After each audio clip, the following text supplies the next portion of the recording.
Đây là chương trình Khéo dùng tiền của đài Little Saigon TV. Chúng tôi là luật sư Tony Nguyễn, CPA. Xin kính chào quý vị. Chào chị Kim ạ. Hôm nay chúng tôi hân hạnh được chào đón sự trở lại của chị Kim Zestro.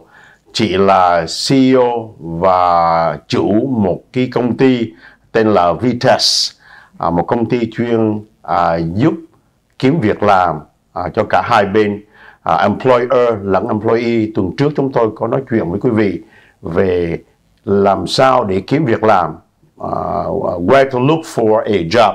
Hôm nay chúng tôi sẽ nói chuyện về cái lĩnh vực về phía người employee. Nhưng mà trước khi bắt đầu, chúng tôi xin mời chị Kim có vài lời với khán giả.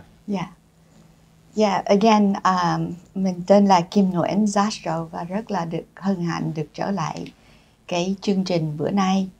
And hopefully that when I answer those questions with anh Tuấn, I've been able to provide you some insights into your job search and how to make it effectively, and you be able to get the job of your dream.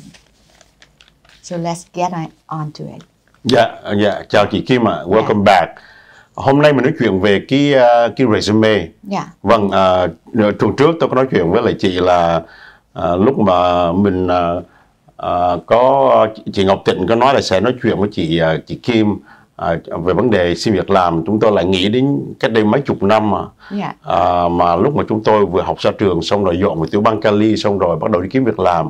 What a nightmare.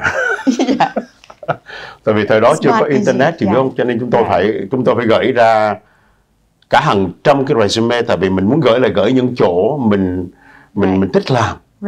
Nhưng mà 100 cái resume mình gửi đi thì có chừng 5 cái là mình được trả lời. Mà trả lời không có nghĩa là mình được việc làm. Trả lời là mình bước qua the next step. Một cái cửa, còn lại 2-3 cái cửa khác nữa. Cho nên cái resume nó rất là quan trọng. Lúc đó thực sự mình chúng tôi không có nghĩ đến chuyện mình phải làm việc với là một người employment consultant như là chị vậy. Thứ nhất, thứ hai là mình nghĩ chuyện nếu mà mình đi kiếm một người headhunter vừa ra trường nó tốn kém đại khái như vậy. Nhưng mà cho nên cái resume rất là quan trọng. Cho nên hôm nay chắc là nhờ chị Kim nói tổng quát là what is a resume, what should be on the resume, what should not be on the resume. Thank you anh Tuấn, anh giỏi quá, anh hỏi hay lắm. Anh nói hay too. Thank you. Cảm ơn chị. So let's talk about the resume. So last week we talking about if you want to look for a job, where are you going to look for it, right? So now we tackle the next step, which is what is a good resume? Because if you can present yourself in a good resume, you have the chance to go to the next step, which is a job interview. So anh Tuấn help em chỗ này được không? Giải thích cái này được không? Thì là kính thưa quý vị, chị Kim có nói chuyện là cái resume. Trước đây chúng tôi có nói chuyện về vấn đề là làm sao cái việc làm, nhưng mà cái resume là một cái điểm rất là quan trọng. Cái đó là cái mà chúng tôi vừa nói xong, là làm sao để mà mình bước qua cái cửa ải đầu tiên. Trước đây, mấy chục năm trước đây chúng tôi chỉ được có 5% thôi, cho đến 5% mới bước qua cửa ải thứ hai. Nhưng mà quý vị phải cần có những người như là chị Kim thì hy vọng mới được hơn 5%. Tại vì có những người chuyên viên như chị Kim mới look over cái resume, có những điểm nào cần phải on trong cái resume, có những nào không cần thì mới bước qua cái cửa ải thứ hai. Chị Kim trước khi mà bắt đầu chúng tôi xin có một số những cái điểm mà chúng tôi mình sẽ over cái list, hay là chị muốn nói chuyện trước của chị? You know what? I just feel like to be able to create a job, a good resume is so important. Like you said, it is the gate for you to get to a job interview, right? And from there, hopefully we'll get a job offer.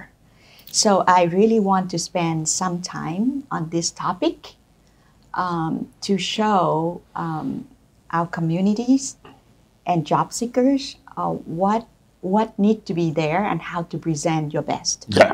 Okay, Yeah. Can you please allow me to do that? Yes, please. All right.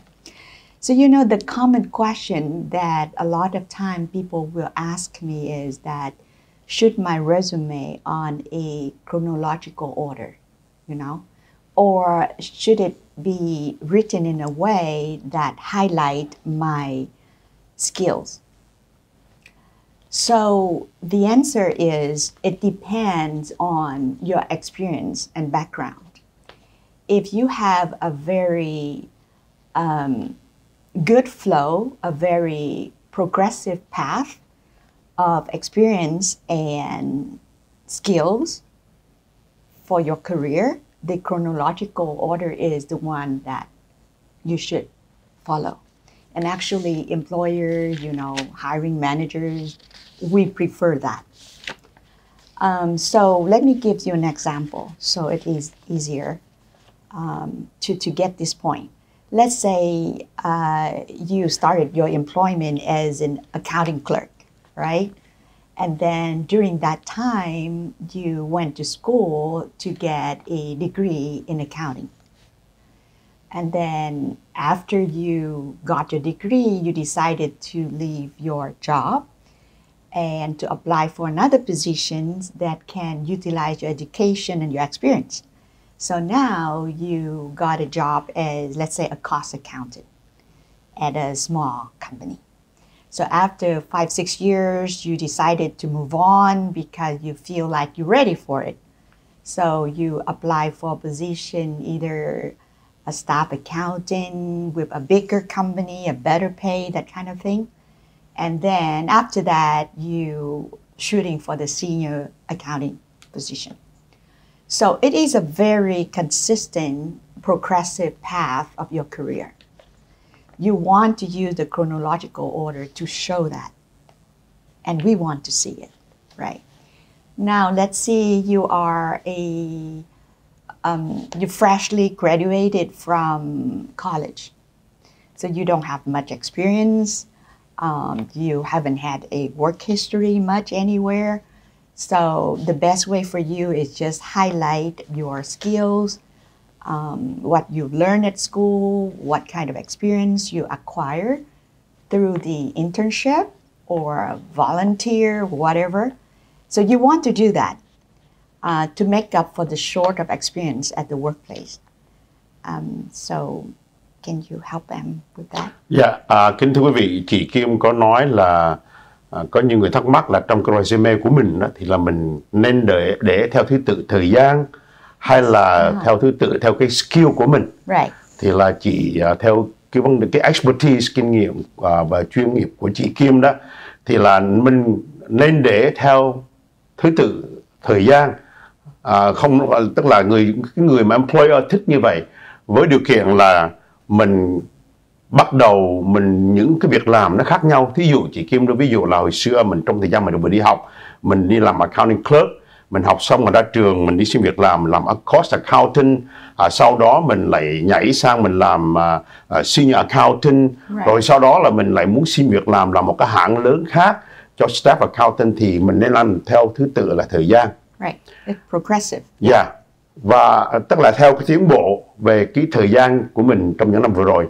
Còn nếu quý vị là những người vừa mới ra trường mà mình chưa có nhiều kinh nghiệm làm việc, thì mình nên emphasize, nhấn mạnh vào cái skill của mình có.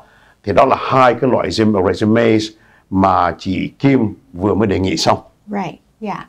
And then also, I want to remind you this.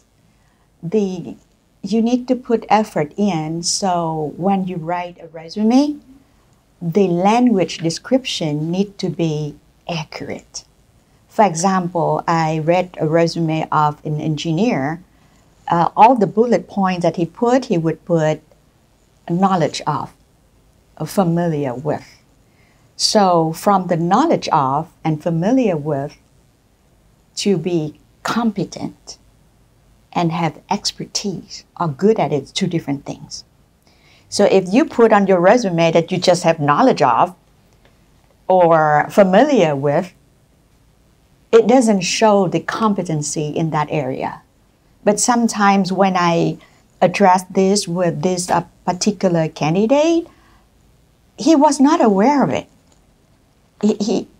He's very good at that, but that's how he put it.